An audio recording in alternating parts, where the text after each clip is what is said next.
Assalamualaikum warahmatullahi wabarakatuh. Selamat sore mahasiswa-mahasiswi yang saya sayangi dan banggakan. Kita materi perkuliahannya Hukum Pidana Internasional bersama saya Dr. Yasmira Mandasari Saragi SMH. Oke. Seperti biasa ya, silakan dibuka bahan materi yang saya sudah share ke Counting, dan nanti jangan lupa absensinya tetap di e-learning ya. Materinya terkait kerjasama internasional dalam pencarian, penangkapan, penahanan, penyerahan, peradilan, dan penghukuman atas seseorang pelaku kejahatan internasional.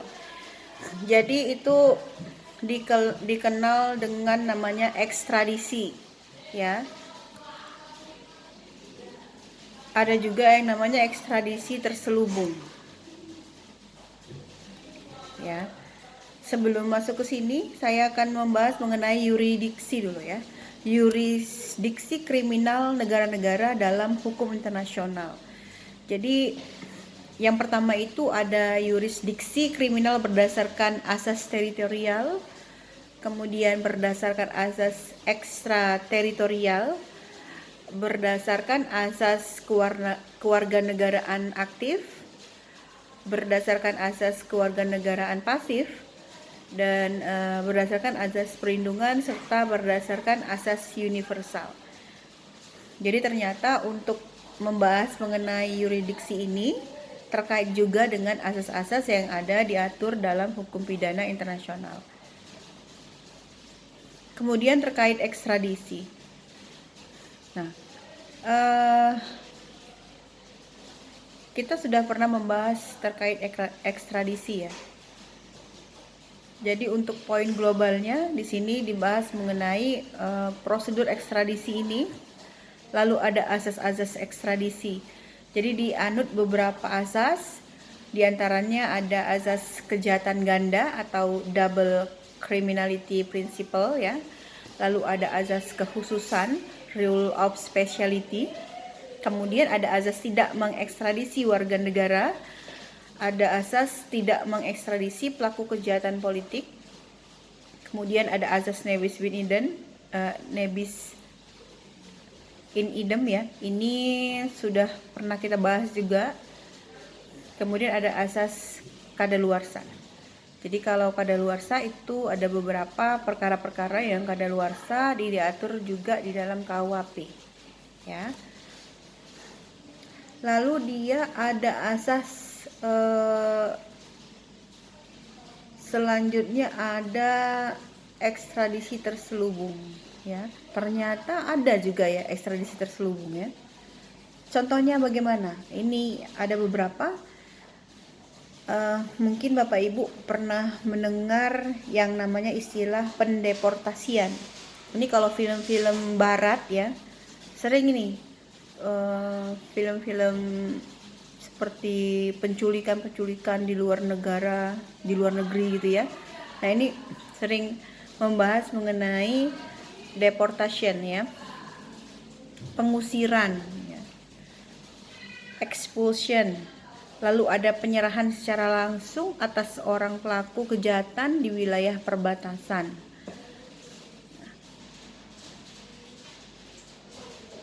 Ada pengaturan-pengaturan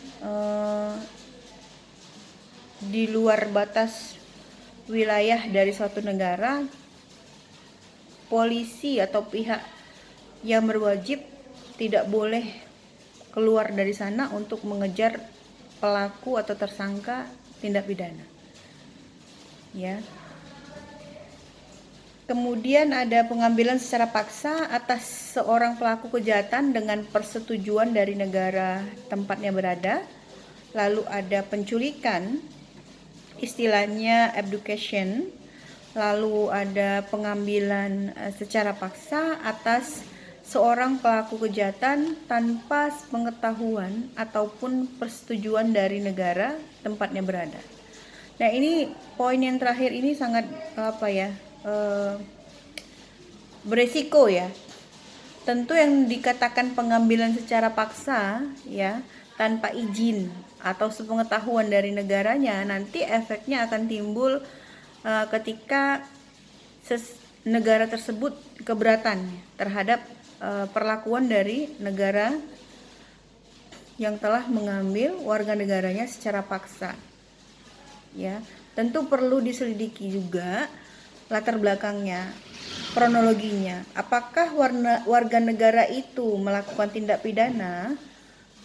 Setelah memang dikatakan iya, lalu apakah tindak pidana yang dilakukan oleh warga negara itu sehingga membuat negara lain tersebut secara paksa, ya, secara paksa tanpa sepengetahuan, ya, ataupun persetujuan ataupun izin dari negara tempatnya berada. Jadi ini memang perlu dilihat kembali, ya, kronologi kejadian perkara ataupun kasus posisi terkait kejahatan ataupun tidak pidana yang dilakukan oleh seseorang warga negara tersebut. Yap. Kemudian untuk absensi, saya yakin Bapak Ibu semuanya nih, ya, saya agak lari bahas absensi nih. Saya yakin Bapak Ibu semuanya sudah tertib, ya, absensi. Karena kalau tidak, saya untuk penilaian lebih mengutamakan yang rajin untuk hadir, ya. Jadi tidak hanya sekedar UTS saja, tapi juga tetap harus ada kehadirannya.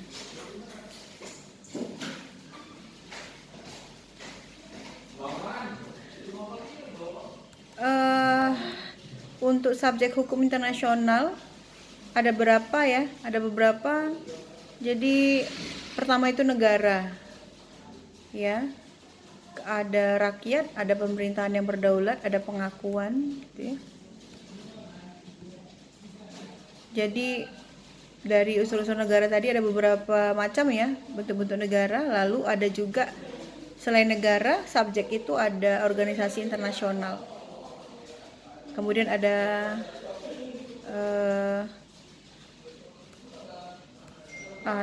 Tahta Suci Vatikan, ya. Kemudian ada ICRC, ada bangsa yang memperjuangkan kemerdekaan dan gerakan separatis. Lalu ada individu, ya. Untuk subjek hukum internasional, ya, objeknya telah kita bahas juga sebelumnya. Baik, Bapak Ibu, terima kasih atas waktunya. Semoga semuanya selalu sukses dan sehat serta bahagia. Nanti semoga bisa bertemu kembali, apakah melalui semester berikutnya ataukah melalui pembimbing skripsi ataupun penguji dan lain sebagainya. Terima kasih banyak. Saya mohon maaf jika ada kesilapan. Wassalamualaikum warahmatullahi wabarakatuh.